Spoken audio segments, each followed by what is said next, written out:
Mindfulness can be very helpful to us in various stages of our lives, particularly as we are becoming emerging adults. Hi, my name is Ted Meissner. Welcome to Mindfulness Voyage. And today we're going to be learning about programming that is available for those who are just coming into adulthood. Come on, let's get started. Our guest today is Holly Rogers. Holly, welcome to the podcast. Thank you so much. I'm really looking forward to this conversation. I am so glad to be able to talk with you about this at last because you and the organization that you've been with for a long time has been on my radar for quite some time. So at last is the sense that I have in this particular moment. But before we get started talking about that and the work you do, maybe you could say just a little bit about who you are and what it is you do. Sure. So let's see. Always not never know exactly how to answer this. So I am a psychiatrist who worked for many years at Duke's Student Counseling Center. So I have a long experience in college student mental health. I also am a mindfulness practitioner and mindfulness teacher. While I was working at Duke, I got very interested in the question of how might we most effectively bring these contemplative practices to college and graduate students, young adults, in the service of helping them kind of navigate, which is actually perhaps the most challenging developmental stage, navigated in a way that they felt a greater sense of ease, but also could make contact with their values so that could guide them as they make important life decisions. So I got really interested in this question, spent a long time developing a curriculum. That curriculum was originally known as Koru Mindfulness. We've transitioned. We are now the Mindfulness Institute for Emerging Adults, and I am the co-founder of that organization. And we work on helping folks who work with emerging adults teach mindfulness to them. So that's kind of what I do. Thank you for that. And I love that phrase, that term, emerging adults. It's acknowledging that this is a phase that of growing and really embodying adulthood and not diminishing the, oh, you're just kids. It's not that at all. Yeah. And I really appreciate that recognition, that honoring of where people are in their life's journey. So can you say a little bit more about the organization? What are the kinds of things that the Mindfulness Institute for Emerging Adults does? What we mostly do is train trainers. So we train people who work at universities to teach mindfulness to the students they serve. And we have sort of surprisingly grown quite a bit. We're on about 300 campuses. Since the pandemic, our collective teachers have reached about 70,000 emerging adults, and we're in about 14 different countries now. So mostly what we do is train teachers who work with emerging adults to teach mindfulness to them. But we do other things. We have recognized in recent years there's been a lot of change in higher ed since the pandemic, and then in the last few years with changes in funding to higher ed. So, sort of what is needed on the campuses has shifted. The level of pressure and lack of resources, both time and financial, has really got both professors and staff who work in higher education trying to find ways to help themselves, but also their students. They may not want to be full-on mindfulness teachers, but they would love to have some skills for themselves and perhaps share those skills. So we've also transitioned to teaching what we call mindful moments. So kind of helping people find ways of sort of bringing some respite into whatever class they're teaching without having to feel like they need to be a full-on mindfulness teacher. And we lead retreats for our teachers. We try and engage the students in different activities. We have a Wednesday night online meditation group for emerging adults. So we just do whatever we can, basically. Yeah. It's interesting that as you're mentioning how things are shifting a bit and Mm, they're very dynamic right now, that it's an ecosystem. It's not just one thing. It's not just you teach a course for a student and that's it. They mm, have a whole social framework, cultural framework that they're in, and that you're adapting to that. You're noticing that the needs themselves are shifting. So you're yeah. creating more opportunities to support people in that, whether teachers, students, whatever it happens to be. And I'm curious, Holly, from your perspective, what are some of the things that for you, what are the tremendous opportunities here in terms of the changes that you see with Mm, people who go through the programs and the trainings that you do? What are some of the benefits to this stuff for those who may not have considered it before? right. Such a great question. And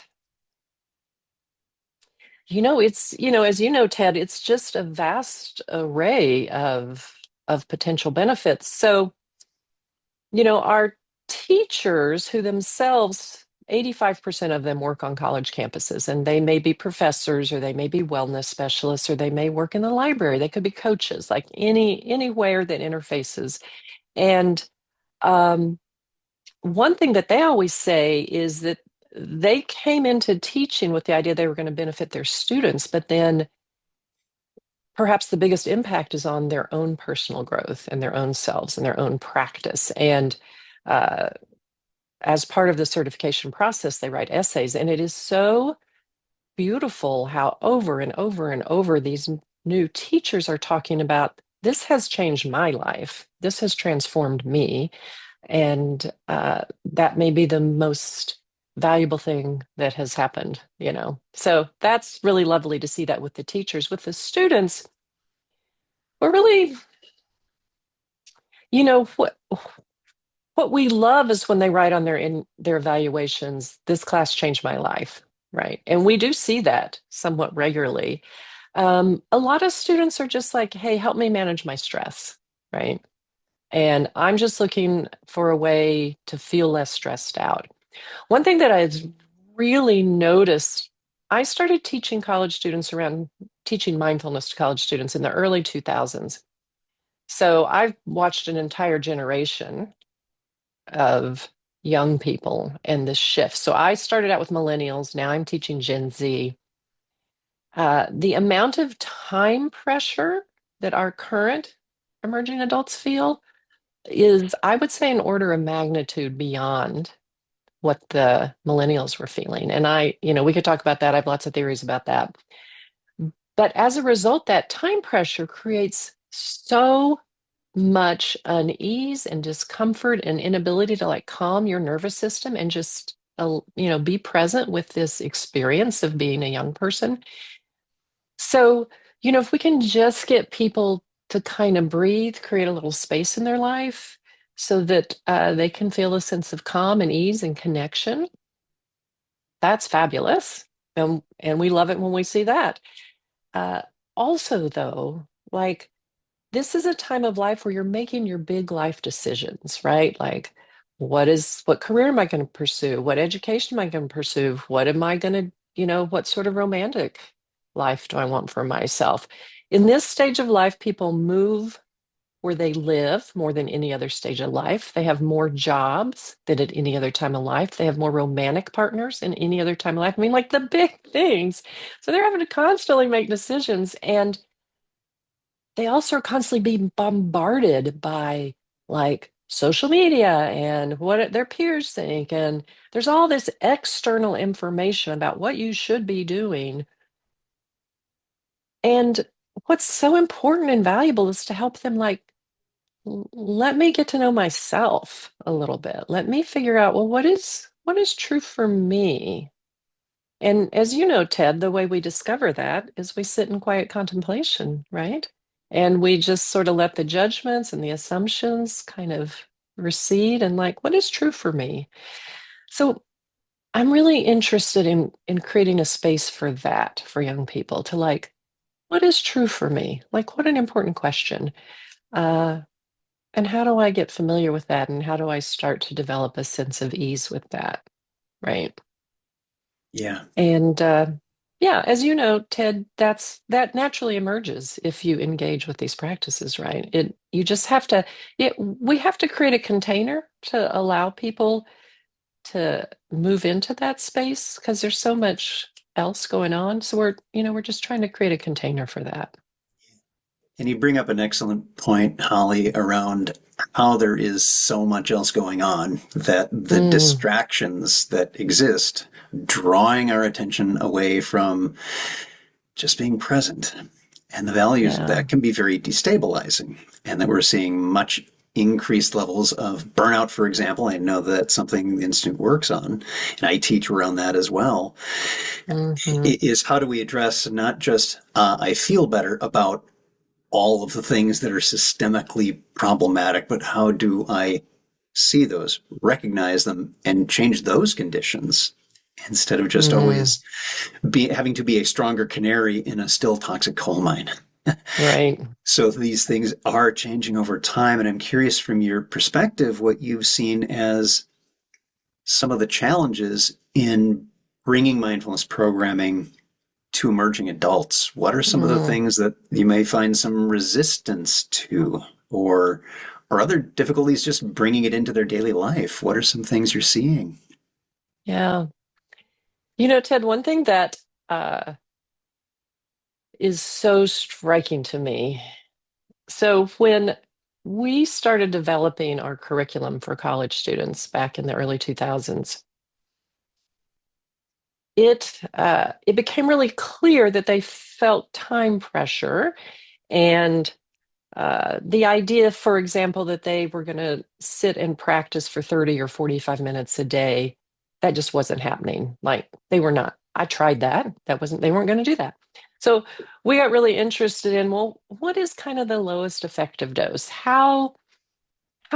What's the shortest amount of time? If I got them to do it most days, would they feel real benefit from? And we tried a lot of things. We did a lot of research, and it turned out for these young people, if they would spend 10 minutes a day in practice, they could get some of these really significant changes, like settling of their nervous system, but also getting in touch with some of these bigger questions. In the early 2000s, all the way I would say up to about 2010, 2012, when I told a college student, I'm going to invite you to practice 10 minutes a day, they said, oh, that's nothing. 10 minutes was nothing to them. They thought, like, that's really short. Now, when you tell someone you're going to invite them to practice for 10 minutes a day, that feels like a really long time. And all of our teachers say, the students almost invariably say, well, can I practice for 2 minutes? How about how about 3 minutes? What about 1 minute? Do you think I do 1 minute? And we're like, well, I mean, you can, but there's really not much data that's going to do much for you. I mean, maybe it will, but you know what I mean? It's like, but it's their lives have gotten so compressed. The other thing that I know, so I'm a psychiatrist still. I have a psychiatry practice that's, I no longer work at Duke, but I'm kind of like the satellite Duke psychiatry uh, office. So 95% of my clients are Duke students. And when they come into my practice on the intake form, I ask them, how many hours a day do you spend on your cell phone? And do you feel like it's a problem? So I have, and I've been doing this for years, so I have a pretty good sample. Around 90% say yes, it's a problem. And the range is anywhere from 2 to 10 hours, but it's mostly 4 to 6 hours, right? And that's consistent with data you see from other places.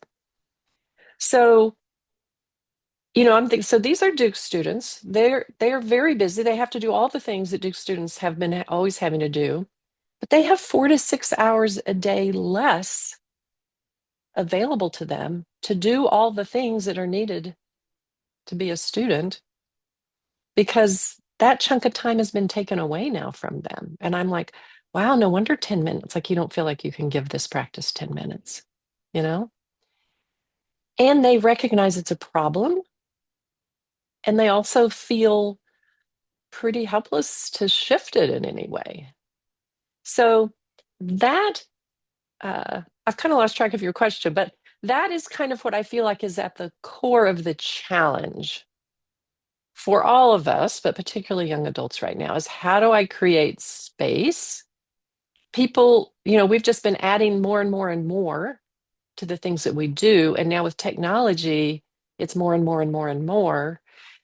And the challenge we're all facing is, well, how do we get people to create space for this, enough space they can feel the benefit of it? Because the pressure just keeps getting ratcheted up.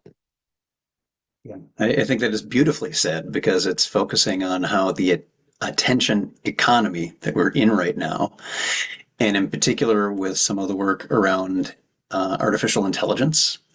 Yeah. And I'm very much a strong proponent of ethical AI development, which is one Hmm. that does not prioritize ongoing subscription fees, but rather people getting to know themselves, supporting Hmm. people to have that space and appropriately use tools instead of having them take away all of our attention from just the value of presence.